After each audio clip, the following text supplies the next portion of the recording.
T'as sûrement remarqué la nouvelle méta des miniatures 3D sur YouTube. Et tu veux en faire, mais tu penses que c'est difficile et que ça prend beaucoup de temps.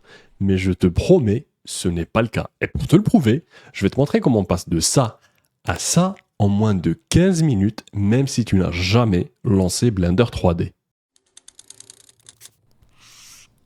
Analysons d'abord cette miniature. Nous avons 4 personnages, 2 voitures et un arrière-plan à peine visible. Et ça, c'est important pour la suite. Donc, notre première étape consiste à trouver les assets, parce qu'on ne va pas s'amuser à tout modéliser. Pour cette vidéo, on va trouver nos assets grâce à un add-on pratique qui est BlenderKit. Tu le télécharges à partir du site officiel et tu l'installes avec un simple glisser-déposer. Une fois que tu as lancé Blender, tu viens dans Edit, Preferences, et là tu vas dans Add-on, tu cherches BlenderKit et tu l'actives. Ensuite, tu cherches Screencast Keys. Celui-là, pas besoin de le télécharger, il vient de base avec Blender. C'est un add-on super important et tu vas comprendre pourquoi. On vient ici, Screencast, Shadow, Background. Ça va te permettre de voir les raccourcis que j'utilise et toi, ça te sera utile parce que si jamais tu te trompes de touche, tu sauras sur quelle touche tu as appuyé et donc comment l'annuler. Ensuite, A, X, on supprime tout.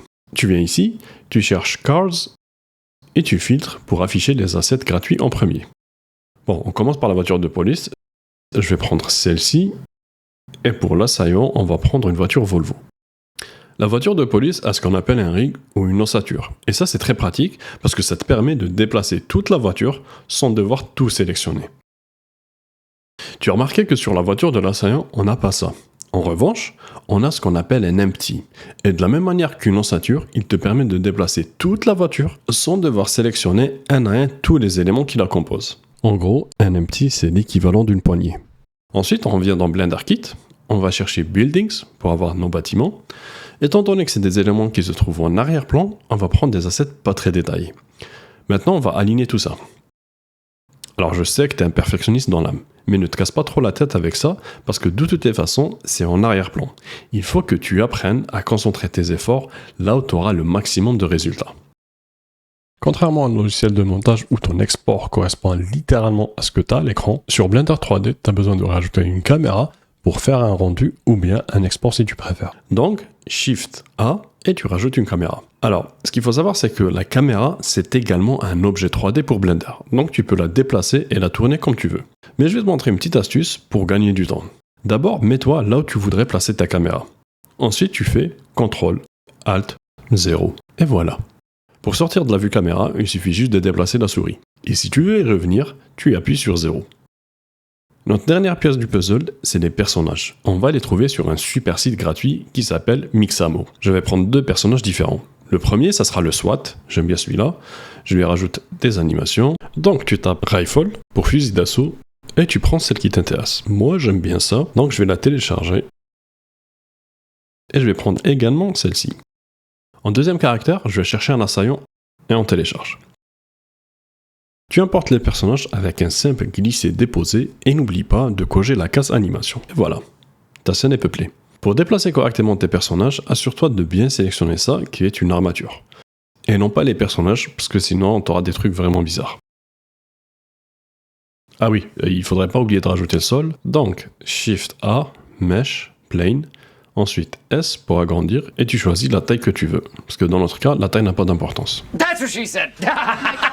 Jusqu'à maintenant, on a toujours travaillé en vue solide, parce que c'est moins gourmand en ressources. Mais si tu veux afficher les textures, tu viens ici, tu cliques sur Texture, ou Viewport Shading, pour les anglophones, et comme tu peux le voir, en fait, c'est vachement dégueulasse. En tout cas, moi j'aime pas, et tu ne devrais pas non plus. Je vais te montrer pourquoi. Une des règles d'or des miniatures YouTube, c'est la lisibilité. Et voici donc notre miniature avec les textures de base et avec les textures qu'on va appliquer. Donc, ce qu'on va faire, c'est simplement supprimer toutes les textures. Tu viens ici, tu cliques sur Blender File, tu cherches Materials, tu sélectionnes toutes les textures, clic droit, Delete. Et voilà, on n'a plus aucune texture. Pour en créer une nouvelle, tu peux soit passer dans le Workspace Shading par défaut de Blender, ou bien tu viens ici, tu cliques là, et tu passes dans le Shader Editor. Alors ce qu'il faut savoir, c'est que les textures 3D, c'est une vraie science. Mais Blender nous mâche le travail, parce que dès que tu cliques sur New, tu as le principal BSDF qui est appliqué à ton objet. Si tu veux, je pourrais t'expliquer dans le détail le principal BSDF, mais ça sera pas pour aujourd'hui. On va prendre un joli bleu pour le SWAT, n'oublie pas de le renommer pour pas t'y perdre. Ensuite, on fait la même chose pour la tête et tous les autres membres du SWAT. Quand tu choisis une couleur de base dans le principal BSDF, c'est comme si tu peignais l'objet au sens propre du terme.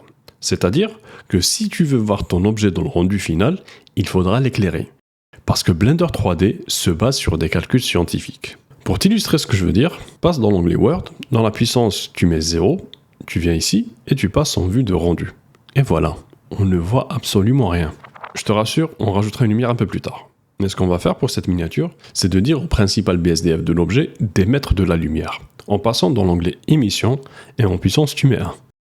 Bon, là c'est blanc, mais on va faire un copier-coller. Et voilà. Voilà, je sais que comme ça c'est pas très beau, parce qu'on est dans le moteur Eevee.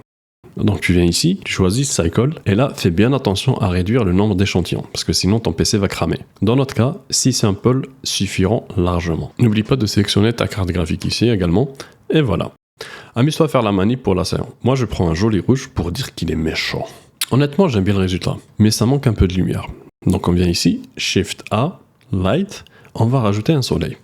Ce qui est bien avec le soleil de Blender, c'est que tu n'as pas de souci de sa position, parce qu'il inonde la scène de lumière. Par contre, tu peux jouer sur sa rotation pour créer des ombres intéressantes. Amuse-toi à trouver l'angle qui te donnera les plus belles ombres, un peu comme ce que je fais là. Et je te rassure, n'importe qui fait de la 3D t'attend de cette manière avec les lumières. Alors, notre scène, telle qu'elle est, elle est déjà très intéressante. Mais on peut dramatiser encore plus la miniature, juste en ouvrant la portière. Mais là, on a deux problèmes. Déjà, on ne peut pas sélectionner toute la porte. Et quand je clique sur la vitre par exemple, j'ai également la vitre de droite qui est sélectionnée.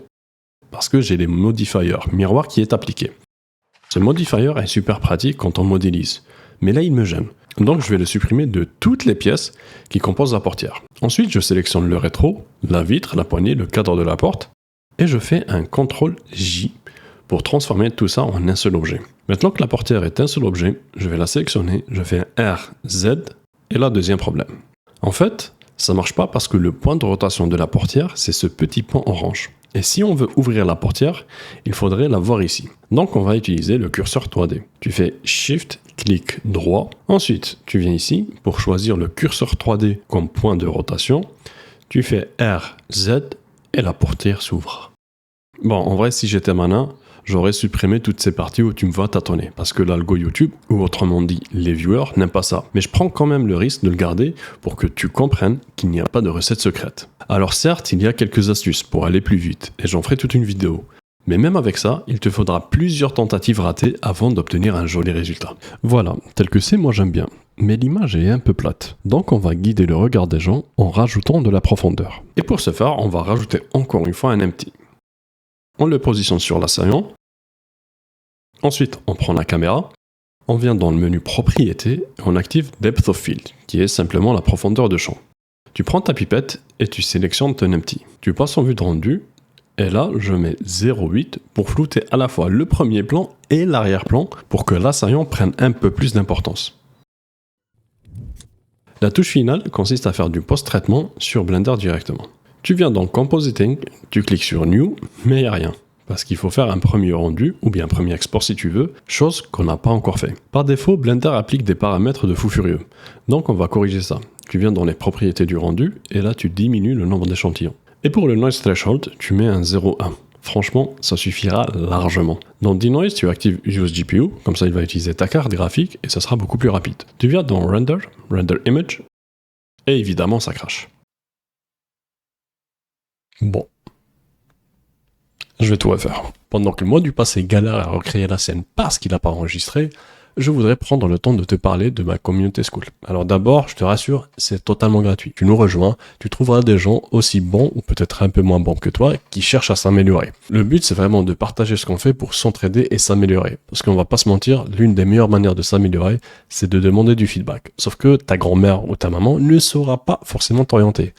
Mais une communauté de créateurs qui connaissent le YouTube Game serviront à ça. En plus de ça, tu y trouveras tous les fichiers sources de mes tutos, celui-là et ceux à venir. J'y partage également énormément de ressources, parce qu'en fait, voilà, ça fait plus de 8 ans que j'en fais, donc des ressources, j'en ai beaucoup. Et en parallèle de ça, je fais aussi des streams dans lesquels je montre ma manière de travailler, et j'en profite aussi pour faire des sessions de questions-réponses, parce que voilà, quand on commence, ou bien quand on veut s'améliorer, on a toujours plein de questions à poser. Donc voilà, si tu souhaites t'entourer de gens qui partagent les mêmes envies et les mêmes objectifs que toi, tu sais où nous rejoindre. En général, le premier rendu prend un peu plus de temps et c'est normal, parce que Blender doit se configurer, etc. Donc en attendant, hydrate-toi et abonne-toi à la chaîne. Bon, là ce qu'on voit, c'est que le rendu final ne ressemble pas du tout, mais alors là, pas du tout, à ce que j'ai en caméra ici. Franchement, c'est une erreur de débutant et c'est entièrement de ma faute parce que je t'ai demandé de cocher la case animation quand tu as importé les personnages et du coup, ils bougent. Donc ce que je vais faire, c'est que j'ouvre la timeline ici, je reviens là, je fais A pour tout sélectionner et je reviens dans la timeline X delete keyframes. Et là, normalement, si je relance un rendu, ça marche. Eh ouais, je suis trop fort. Et pour me faire pardonner, je vais te montrer une petite astuce pour que tes miniatures se démarquent encore plus. Tu reviens dans le Shader Editor, tu fais Shift A et tu cherches Fresnel. Je vais pas te traumatiser avec les équations qu'il y a derrière, juste tu le connectes dans le nœud puissance et tu mets la valeur qui te plaît. Franchement, ça a de la gueule. Donc on revient dans Composition, et cette fois-ci, je vais sauvegarder. Tu fais Render Image. Ensuite, tu ajoutes l'aberration chromatique, du grain, et enfin une petite vignette.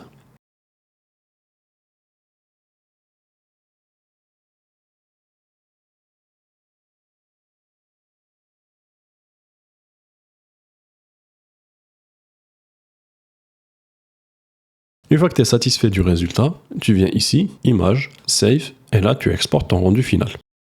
Alors évidemment, tu peux rajouter du texte ici, et c'est quelque chose que tu peux faire sur Blender, mais je suis pas vraiment fan. Et c'est pour ça que j'utilise Affinity ou bien Photoshop. Et voilà, tu es prêt à voler de tes propres ailes. Mais je vais pas te lâcher juste comme ça dans la nature, parce que j'ai déjà été à ta place, et là tu vas être confronté à un problème, donc je te préchote la solution. Ce qui va certainement se passer, c'est que là on va te demander de créer des miniatures originales pour se démarquer des autres. Et à un certain moment, tu vas simplement manquer d'idées, parce que tu vas manquer d'inspiration. Donc je vais te donner 2 pistes pour débloquer ce genre de situation. Premièrement, reste à l'affût de ce qui se fait sur YouTube. Par exemple, tu peux regarder la chaîne de A4, qui font de très belles vidéos et des miniatures qui marchent tout aussi bien. Mais tu peux aussi suivre des chaînes en anglais pour t'en inspirer. Et je précise pour ceux du fond, s'inspirer, ce n'est pas copier. Mais sinon, tu peux aussi t'inspirer de ceux qui sont payés littéralement des millions de dollars pour faire de belles images en allant sur ce site. Et si tu es vraiment sérieux à ce sujet et que tu veux trouver ta patte artistique, tu n'as pas d'autre choix que de te créer une bibliothèque qui sera ton QG d'inspiration. Parce que personne n'échappe au syndrome de la page blanche.